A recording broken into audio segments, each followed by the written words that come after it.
Bonjour, bienvenue dans 120%. Aujourd'hui, plein de choses, une critique de jeu Kirby's Adventure, la minute du geek sur la controverse Edge, les smartphones, la rubrique smartphone, auto, mais on commence avec les news.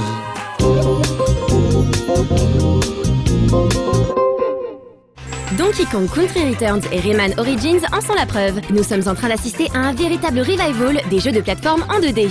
Toki Tori, un jeu téléchargeable développé par Playlogic Games, suit en tout cas cette tendance. Avec ses graphismes colorés, son level design old school et son gameplay simple mais efficace, on pourrait presque croire qu'il s'agit d'un jeu de Super Nintendo ou de Mega Drive.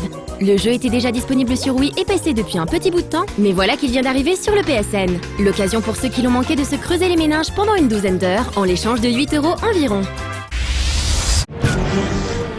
Développé par les créateurs de Ruse et d'Act of War, Wargame est, comme vous l'aurez deviné, un jeu de stratégie en temps réel. Et qui dit RTS dit forcément conflit géopolitique. Wargame European Escalation se situe entre les années 70 et 80, à une période de violents combats opposant les forces de l'OTAN au pacte de Varsovie. Des conflits fictifs bien évidemment, mais qui auraient bien pu avoir lieu si la guerre froide avait dégénéré en conflit armé. Il ne reste plus qu'à espérer que ce jeu de stratégie signé Eugene Studio sera aussi tactique et impressionnant que le fut Ruse. Les développeurs promettent en tout cas des affrontements de forte intensité et un gameplay apte à fédérer tous les amateurs de Wargame.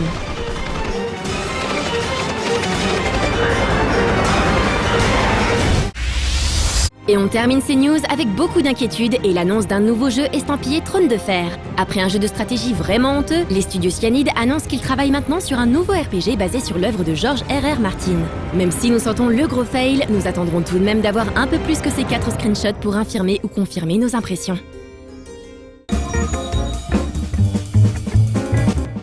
J'ai joué à Kirby's Adventure et j'ai hésité avant d'y jouer parce que je me suis dit, bon, Kirby c'est un jeu qui est plutôt facile, je vais le finir vite et tout ça, tout ça.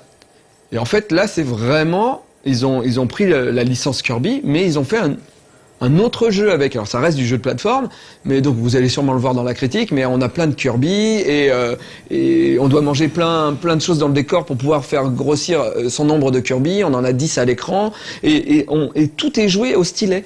Et le jeu est difficile, enfin difficile. Pour un Kirby, il est difficile. Et on passe son temps à réfléchir, à se dire comment je vais faire ça, où je vais trouver toutes les pièces, etc., etc. Je suis vraiment hyper emballé par ce Kirby, quoi. Enfin, je sais pas ce qu'il va en penser, je ne sais pas qui a fait la critique. C'est pas écrit, c'est pas grave. Mais en tout cas, moi j'ai trouvé que ce jeu était super bien. Et je pense que des enfants peuvent y jouer et des adultes aussi, voilà.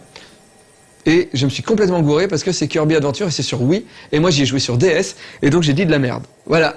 Bon, en même temps, c'est ce que je me disais, le jeu dont tu parlais là, sur DS, on l'a critiqué il y a quelques semaines. Ouais. Et c'est Oum qui a fait une super critique. Et quand j'ai vu les images, j'ai eu envie de me l'acheter. Et il est bien. Direct. Mais promis, hein, ce Kirby il est vraiment bien. Il faut vraiment. Et même celui-là, j'y ai joué, le Kirby sur Wii.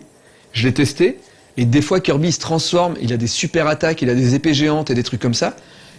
Et je me suis dit... Mais elles ont quelle forme, les épées géantes? Eh bien... on peut aller me chercher l'épée God, là. Bref, Kirby. Mais je pense que là, ils relancent la licence Kirby et c'est bien ce qu'ils font. C'est bien.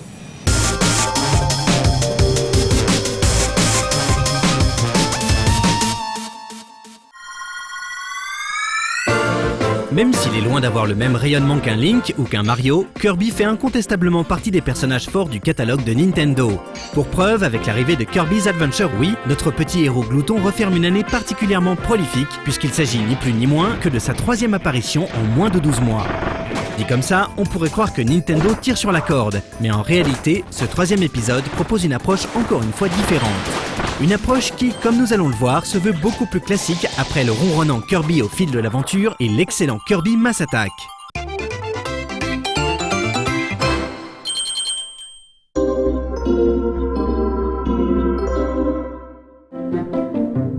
Alors qu'il passait une journée tout à fait banale à se disputer une part de fraisier ou à bouquiner, Kirby, le roi Dadidou, Waddle Dee et Meta Knight sont témoins d'un événement pour le moins singulier.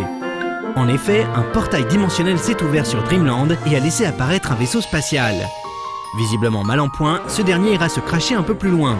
N'écoutant que leur cœur, nos petits amis vont aller voir de quoi il en retourne.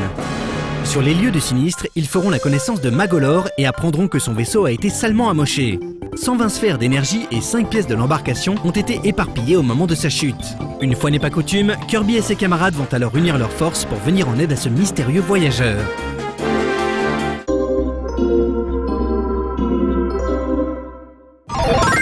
Comme c'était le cas pour Kirby au fil de l'aventure et Kirby Mass Attack, le pitch de Kirby's Adventure Wii sert à justifier son gameplay. Ici, vous l'aurez compris, la grande feature vient de la possibilité de jouer jusqu'à 4 en même temps, à la manière d'un New Super Mario Bros. Wii ou du récent Rayman Origins. D'ailleurs, à l'instar du titre d'Ubisoft, ce Kirby intègre un système de drop-in, drop-out qui permet de rejoindre ou de quitter une partie de manière totalement transparente, à condition de disposer de suffisamment de vie pour accueillir des partenaires. Naturellement, le jeu en multi facilite l'aventure, puisqu'on pourra s'aider d'un compagnon pour déjouer certains pièges du level design ou se redonner un peu de vie par le biais d'un câlin. Seule règle immuable, la mort du joueur 1 signe le game over. S'il est possible de profiter en permanence du marteau de Daddy Doo, de la lance de Waddle Dee ou de l'épée de Meta Knight, il est important de signaler que les autres joueurs peuvent aussi incarner un Kirby afin de bénéficier de ses incroyables capacités digestives. Car pour le reste, Kirby's Adventure Wii revient en effet aux bases de la série. On se retrouve donc face à un jeu de plateforme assez classique qui tire son originalité des différents pouvoirs auxquels peut accéder Kirby après avoir dégluti un ennemi. En plus de ses habituelles capacités de feu, de glace, de magicien, d'apprenti Link ou encore de Ryu de Street Fighter, on note l'arrivée de quelques nouveautés telles que l'eau, la feuille ou encore le fouet façon Indiana Jones. Si le jeu se joue uniquement avec la Wiimote tenue à l'horizontale, les développeurs ont tout de même utilisé la détection de mouvement pour intégrer une super aspiration. Comme son nom le laisse supposer, cette dernière permet d'aspirer des blocs et des ennemis plus gros lorsque l'on se met à agiter la manette. Kirby's Adventure Wii marque également l'apparition de super pouvoirs, qui permettent de nettoyer l'écran en un clin d'œil et d'activer des mécanismes spéciaux. Disposés uniquement dans des niveaux bien précis, ces super pouvoirs se montrent exagérément efficaces et n'apportent au final pas grand chose au gameplay de ce Kirby.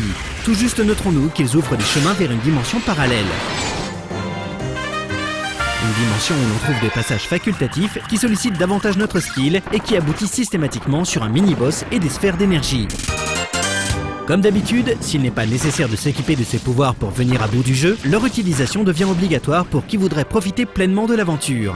En effet, c'est surtout grâce à eux que l'on prend la mesure du level design.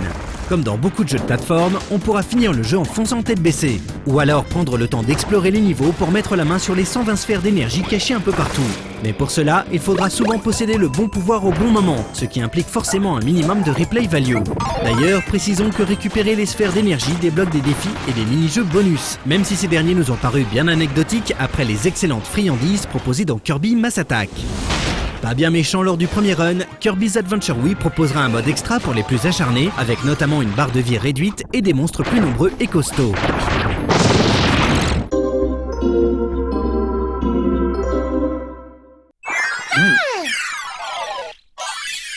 En revenant à une formule plus classique, on imaginait mal Kirby's Adventure Wii reproduire une performance à la hauteur du génial Kirby Mass Attack. Et malheureusement, il faut dire qu'on avait vu juste. Très agréable à parcourir, bénéficiant d'une durée de vie honnête et d'une double lecture qui ne le destine pas uniquement aux plus jeunes, le dernier titre de HAL Laboratory remplit efficacement son office sans pour autant obtenir notre pleine adhésion. Son enrobage nous a également déçus avec ses graphismes assez quelconques, ses ralentissements fréquents ou encore sa bande-son moyenne. Et puis il faut dire que Kirby's Adventure Wii débarque dans une période hyper concurrentielle pour le jeu de plateforme et que des titres comme Rayman Origins, Super Mario 3D Land ou Sonic Generations proposent des expériences qui lui sont bien supérieures.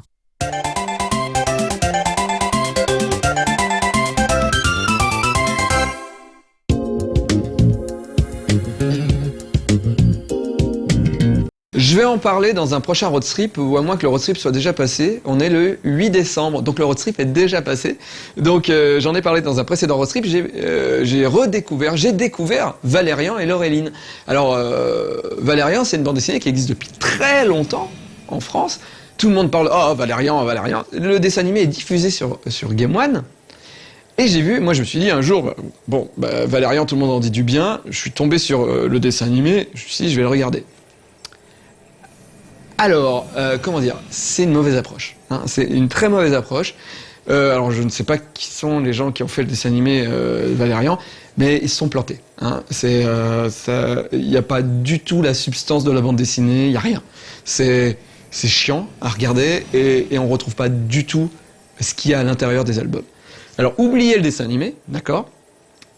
Oubliez que le dessin, bon au début ça fait un peu bizarre, etc. Que ça a été fait dans les années 60, que vos parents vous en ont parlé, etc. Essayez de voir cette série avec un œil neuf et redécouvrez-la. Parce que, moi j'avoue, hein, c'est juste parce que Larsonnet, il a repris la suite de Valérian, que je me suis dit, quoi, Larsonnet reprend Valérian ? Et à l'intérieur, il dit que c'était génial et que c'était la bande dessinée qu'il a kiffé quand il était ado.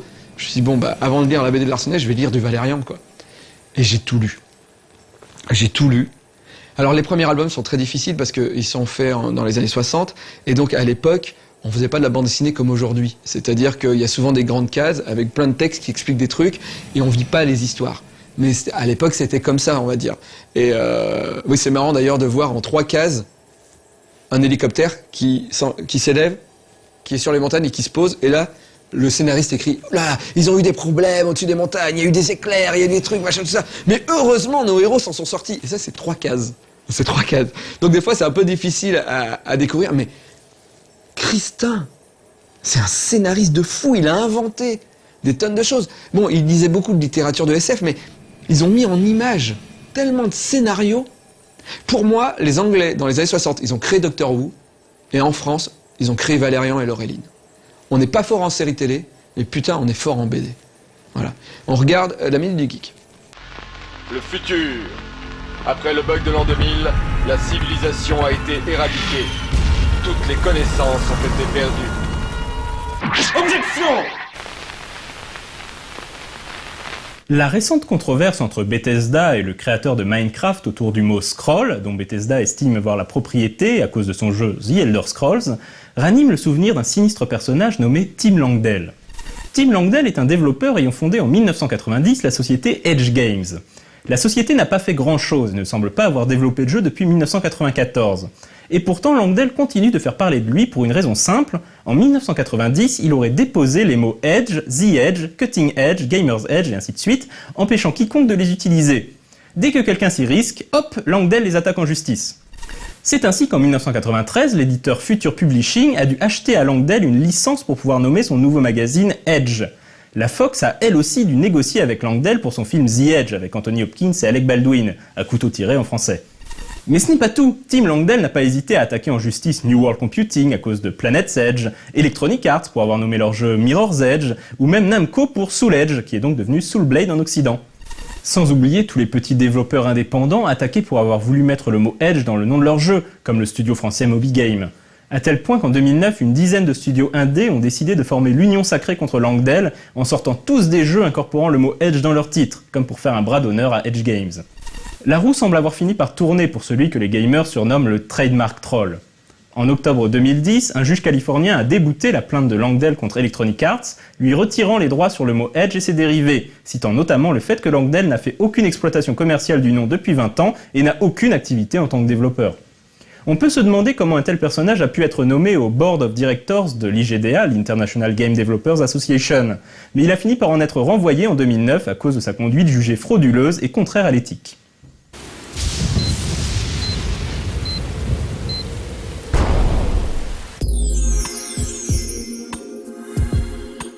J'essaie d'expliquer un petit peu l'histoire de Valérian et Laureline. C'est des agents temporels. C'est pour ça que je dis que les Anglais avaient Doctor Who et nous on avait Valérian, parce que c'est ça, c'est quelqu'un qui voyage dans le temps. Il a une machine à voyager dans le temps. Il est envoyé par le futur pour, pour régler des problèmes dans le passé, parce qu'il y a des fois des gens du futur qui vont dans le passé, il doit les empêcher. C'est une brigade temporelle, quoi. Et il vit des aventures avec Laureline, et je trouve que c'était hyper en avance, parce que Laureline, c'est pas une héroïne qui est là pour être avec le héros et juste lui faire des bisous de temps en temps. Laureline, très souvent, devient l'héroïne de l'album. Et dans les années 60-70, c'était pas forcément... les meufs étaient pas mises méga en avant, et je pense qu'ils étaient précurseurs là-dessus.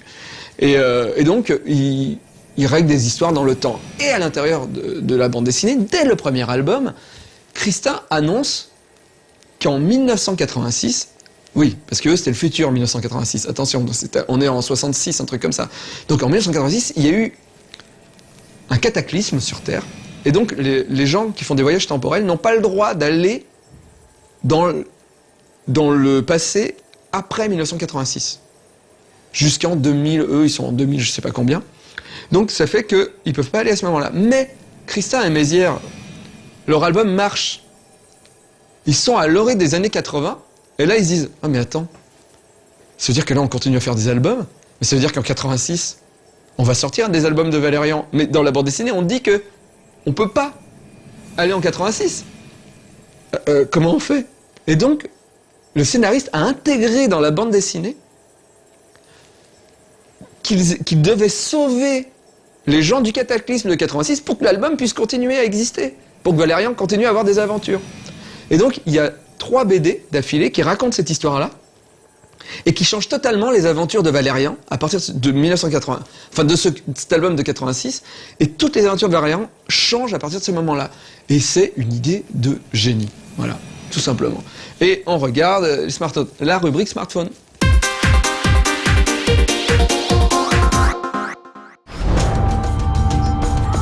Nouveau venu dans cette vaste série qu'est Assassin's Creed, Recollection est un card game avec une petite dimension jeu de plateau, disponible depuis le 1er décembre, exclusivement sur iPad. Une expérience supplémentaire qui vient enrichir un projet déjà bien conséquent à travers un jeu de cartes plutôt bien fait et relativement complexe, dont le but est d'imposer son influence face à son adversaire. Pour ce faire, il vous faut poser différentes cartes sur le plateau, ayant chacune des propriétés bien distinctes et contrôler au moins 2 zones sur 3, en étant le premier à marquer 10 points. Les cartes de site vous permettront justement d'engranger ces points d'influence, à condition que ces dernières ne soient pas contrecarrées par des agents, d'autres cartes parmi lesquelles on retrouve d'ailleurs les grandes figures de la franchise. Le tout est rythmé par une dimension temps réel qui oblige le joueur à réagir vite et intelligemment. De la stratégie et de la réactivité donc, qui se repose sur un vaste choix de cartes que l'on peut évidemment gérer à la manière d'un Yu-Gi-Oh! Ou d'un Magic quelconque. Une expérience certes complexe mais sympathique en somme, qui prolonge l'univers d'une grande série de jeux vidéo.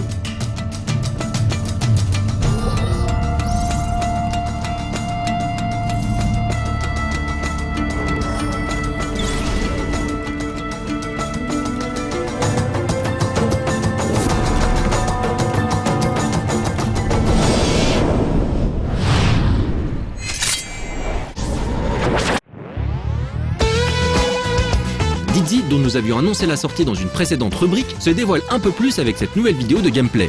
Pour rappel, il s'agit d'un personnage apparu à la fin des années 80 sur ordinateur 8 bits puis 16 bits. Le jeu, lui, est un remake de Dizzy Prince of the Yoke Folk, sorti en 1991.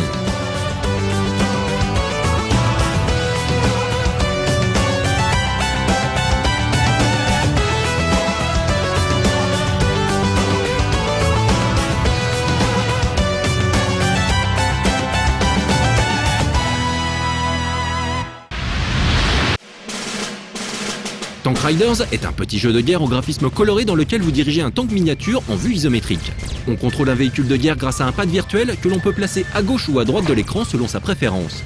Pour la gestion du tir, là aussi vous avez le choix entre un second pad pour orienter votre tourelle et faire feu ou tout simplement exécuter de petites tapes à l'écran. Le mode campagne propose de remplir différents types de missions qui s'enchaînent à travers plusieurs univers et maps labyrinthiques où l'on devra actionner des portes, détruire les caisses et murs se trouvant sur le passage, récolter divers items et défourailler à tout va, car c'est la guerre, mon colonel. Ainsi, en time trial, vous devrez atteindre l'autre bout de la map en un minimum de temps afin d'obtenir un maximum de points. En Diamond Collection, vous devrez trouver tous les diamants cachés pour terminer le niveau. Et en Body Count, vous devrez détruire l'ensemble de vos ennemis, si possible sans vous faire toucher. Pour parvenir à vos fins et scorer un maximum, vous trouverez de nombreux power-ups sur votre passage, tels que des bonus de santé, de défense ou de vitesse. Tout un arsenal est également à votre disposition, du canon des plus basiques, en passant par les mortiers, les missiles et autres armes rebondissantes. Un mode multijoueur en ligne, manquant pour le moment d'optimisation, permet de prolonger l'aventure une fois la campagne solo et ses 90 niveaux retournés. Tank Rider est disponible en français sur l'Android Market pour un peu moins d'1,50 €, sur les mobiles fonctionnant sous une version d'Android 1.5 ou supérieure.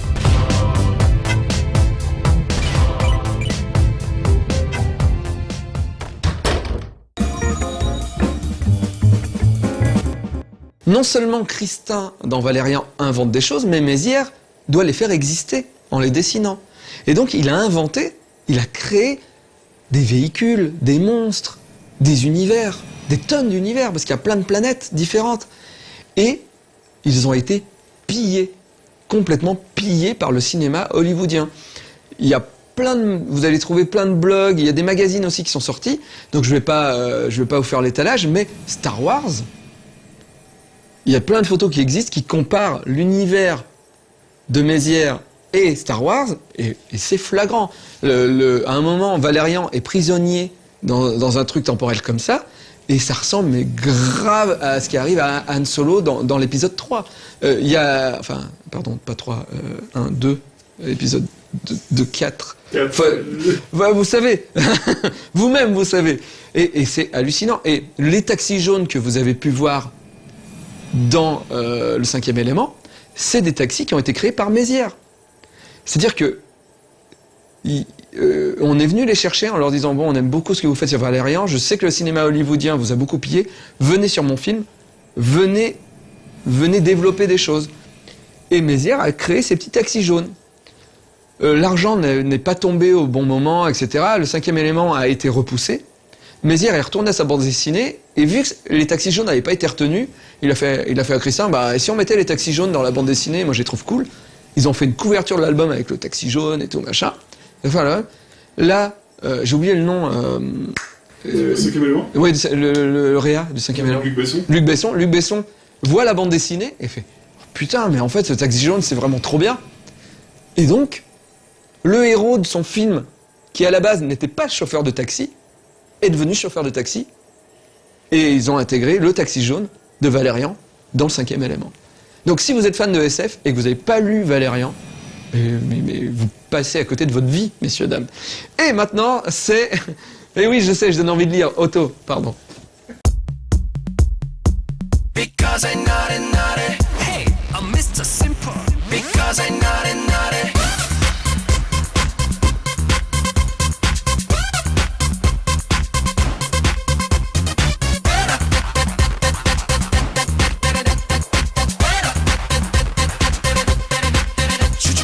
Bonsoir à tous, bienvenue dans Auto. Ce soir, une émission tout à fait normale. Il y aura les annonces des nouveautés à la fin de l'émission. Il y aura aussi les annonces de concerts. Et oui, mon t-shirt. Oui, c'est vrai. Merci Cyril. Il sert à quelque chose finalement. Effectivement, il y aura aussi un live report et on va commencer avec lui. Le samedi 29 octobre au soir, il y avait beaucoup de t-shirts No Life à la maroquinerie.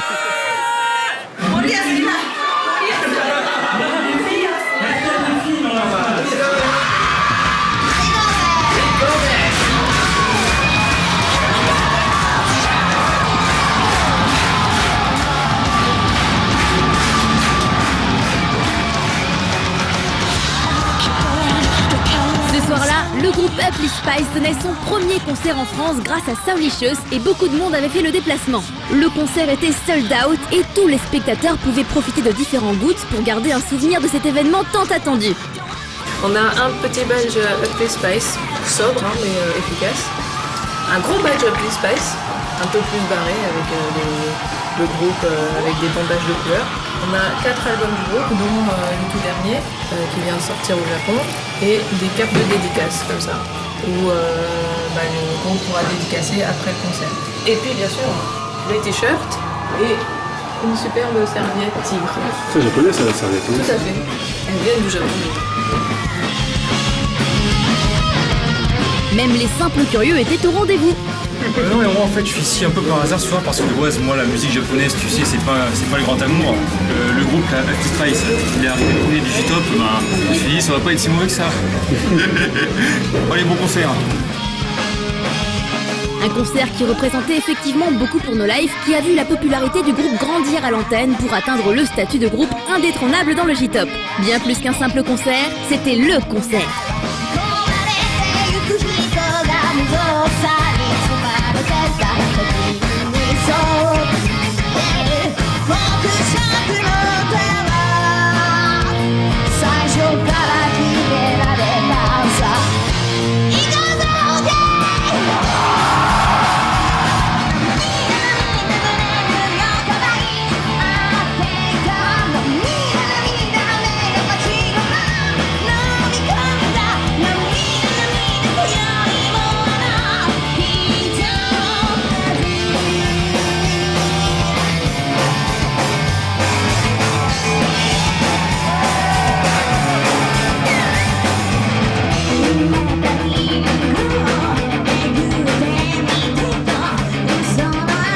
Pendant le live, les fans étaient à 100% comme les membres du groupe qui étaient aussi déchaînés que d'habitude. Et pour aider Chiori, la chanteuse, à communiquer avec les Français, notre Suzuka nationale était présente. Suzuka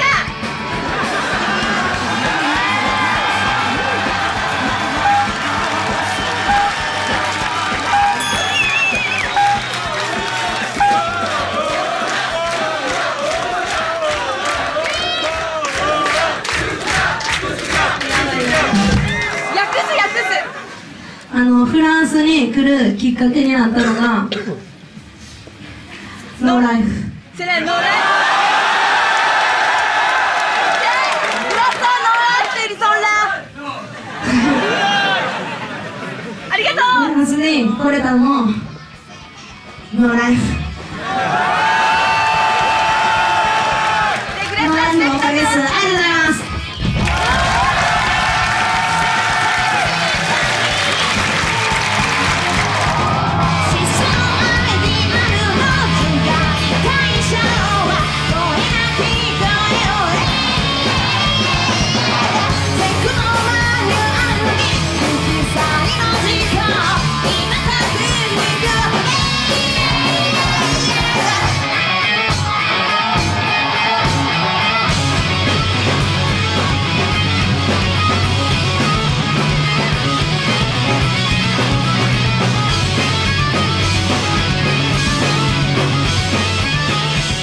Après une telle déclaration de la part du groupe, la fanbase se devait de leur montrer de quoi ils étaient capables. C'est pour ça que dès les premières notes de Kanojo, la magie a opéré d'elle-même.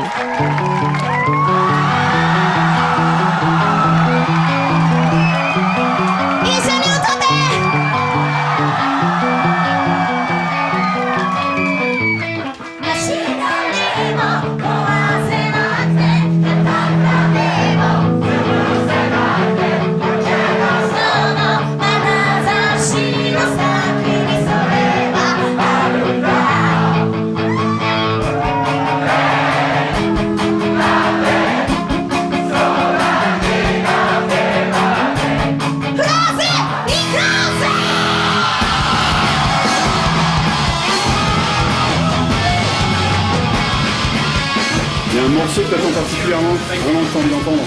Vraiment Kanojo. Donc Kanojo aussi. S'il est passé pas bien. C'est le clip qui a fait découvrir le groupe, donc ce serait bien qu'il y soit, mais ça devrait aller, je pense. Non, c'est bon, ouais. Le lendemain du concert, Up Lee Spice était à Orléans où ils ont eu le temps de nous donner leurs impressions sur leur public français. 昨日のパリはもう今日と同じぐらいのパワーもね時間も長かったんで疲れ果てましたまあもう最高です。みんなが最高です。富田さんが最高です。楽しかったっす。ありがとうございました。フランス来てからちょっと太ったんですよ。私もフランス来て7キロ太っちゃって。太る。美味しいもんご飯。だからブリフトスパイスのねライブでみんな踊って痩せようぜ。そうだから私もちょっと太った分をフランスに置いていくからこの残りのツアーもがっつりやりたいと思います。パリはどうでしたか？パリやばかった。びっくりした。すごい大人気でしょ？びっくりした。もうなんかそう飛行機こっちに着いた時も何人かいてくれて待っててくれて、でなんか昨日はパリの今朝6時から早い人は待ってたみたいでありがたいですね。お客さんも激しいです。激しい。びっくりしました。ちょっとやっぱ日本とは違うけどでもすごいなんか自分の思ってることが伝わりやすい。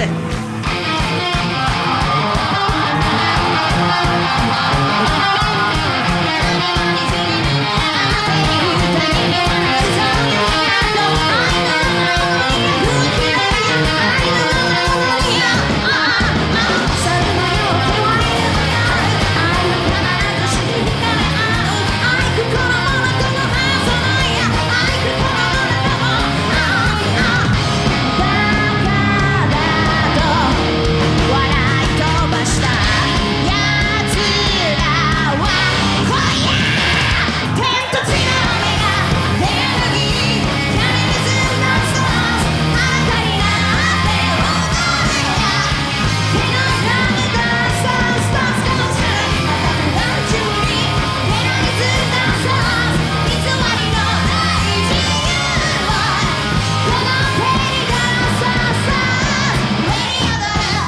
Après 17 titres interprétés, les membres du groupe sont exténués mais fous de joie.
Après le rappel explosif de Hanabi no Hiro, les fans défilaient un à un dans la pièce adjacente à la salle pour obtenir la dédicace des membres du groupe. Et on n'oublie pas le traditionnel serrage de main comme on fait au Japon. Ok, donc t'as eu la dédicace, c'est bon? Ouais. Alors le concert c'était? C'était génial. Il y avait une ambiance de folie, on était tous surexcités, c'était vraiment super. Énorme. Un peu court. Énorme. C'était vraiment génial. Énorme. Merci. Merci. Incroyable, franchement, rien à dire. J'en parle. Cool. Vraiment bien. Sympa de nous avoir fait découvrir ce groupe. Super génial. Génial.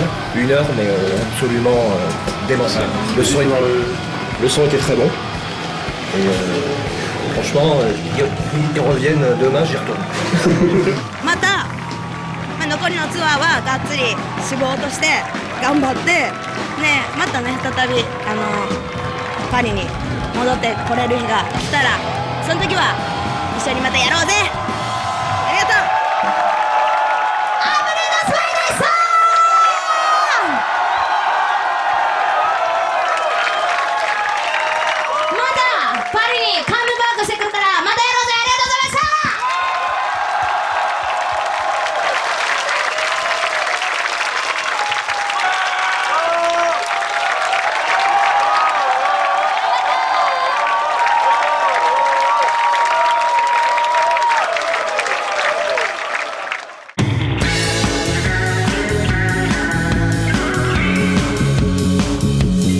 Les concerts avec le plus gros événement K-pop de l'année 2012, le Music Bank K-pop Festival in Paris.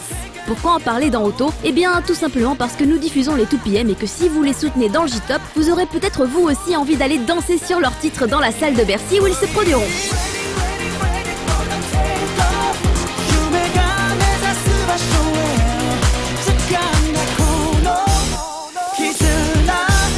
Quelques jours plus tard, c'est à la machine du Moulin Rouge que vous allez vous exploser la voix sur les titres punchy des Bono. Ce sera leur tout premier live en France et elles ont hâte de vous voir. Dépêchez-vous de prendre vos places avant que ce concert unique ne soit sold out. Satsuki, l'ex-chanteur de Rentrée en Soi, a bien entamé sa carrière solo. Il fera une tournée européenne en compagnie de Kaya, ex-membre de Schwarzstein. Pour l'instant, seulement 2 dates de prévues pour la France. L'Arc-en-Ciel aime décidément beaucoup la France et surtout le Zénith de Paris. C'est la 2e fois qu'ils viennent se produire là-bas. Soyez au rendez-vous le 14 avril pour profiter à nouveau de leur tube en live. Je croise déjà les doigts pour entendre Kiss Kiss Kiss. On termine avec le groupe Trildan qui n'a annoncé aucune date pour l'instant mais qui sera en tournée en Europe en 2012. Il est fort possible qu'ils aillent visiter plusieurs villes en France, histoire de faire partager leur musique au plus grand nombre.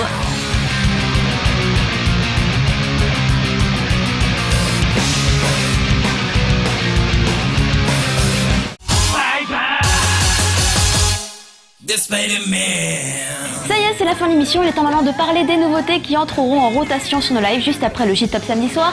Et cette semaine, entre autres, nous aurons plein de nouveautés. Là, c'est vraiment la période Noël avant Noël. Il y aura un nouvel artiste qui arrive sur nos lives, Matenlo Opera avec Mohitori no Hanayome. Encore un autre groupe qui arrive qui s'appelle Applicat Spectra avec le clip Sento Ermo. Donc avec Cyril, on avait trouvé l'explication de ce titre. Le feu de Saint-Elme, c'est ça? Voilà, le feu de Saint-Elme, je ne sais pas ce que c'est. c'est le feu qui est en haut des mâts des bateaux. Voilà, Wikipédia est avec nous. Il y aura aussi un autre nouveau groupe à l'antenne, The Unique Star avec Uchu Shounen et Momohiro Clover Z avec Dino Junjo. Donc là, c'est un clip où les Momohiro Clover sont un petit peu comme des ninjas. Et tout ça là, ces 4 clips, c'était des clips qu'on a récupérés au team grâce à Suzuka. Ensuite, nous avons du Sony avec Kubota Toshinobu avec le clip Nagariboshi Tokoi no Ame. Donc c'est un artiste connu au Japon depuis bien longtemps, hein. C'est pas un petit jeune comme on dit. Il y aura aussi Galileo Galilei. Ah, je sais, on a déjà d'autres clips de ce groupe à l'antenne. Et là, c'est le tout dernier, si je me trompe pas. Aoi Shiori. Ouais, Aoi Shiori, c'est ça, avec donc un tie-up, hein, puisque c'est l'opening de l'anime Anohi Mitahana no Namae o Bokutachi wa Mada Shiranai. Il y aura aussi The Collector avec Chikyu no Arukikata. Le clip Tofu Beats, hein, qui nous vient de Anne, ça c'est Anne qui nous a trouvé ça avec le titre Touch, donc c'est un truc un peu bizarre comme souvent, hein, ce que nous ramène Anne, mais pas que, puisque c'est aussi elle qui nous a trouvé You Can avec Cider, qui est une bonne pop plutôt simple, plutôt agréable dans l'herbe, dans un champ, je sais plus trop où c'était, mais c'était très agréable à regarder. Il y aura aussi Sao Sensei avec Sagittarius, leur tout dernier clip, ainsi que Satsuki avec Sympathy. Donc vous avez vu un extrait du clip déjà dans la rubrique des concerts, hein. Le Satsuki sera en tournée en février en Europe avec Kaya. Il y aura aussi le clip du HP pour lequel vous votez chaque semaine sur le forum de No Life. Lequel sera-t-il cette semaine? Et enfin, il y aura Tiara avec Arigato Aishiteta Hito featuring Spontanea. Alors Tiara, c'est une artiste aussi qu'on a récupérée grâce à Suzuka, puisque c'est au team qu'elle a eu le clip. Et Tiara, en fait, je connaissais pas du tout, mais c'est une auteure, compositeur, interprète qui fait pas mal de ballades. Et celle-ci est une très jolie ballade, un petit peu mid-tempo, comme on dit en anglais et en japonais, avec donc Spontanea en featuring avec elle. Et du coup, voilà, des nouveaux artistes qui débarquent et qui font de la pop quand même. Je suis très contente. J'espère que vous aussi ça vous plaît et que vous allez voter pour le J-Top, sacrifier des cailloux pour J-poter, pour upgrader vos slots, pardon. Et on se retrouve la semaine prochaine pour la dernière émission, le dernier auto de l'année. Allez, bisous bisous, bye.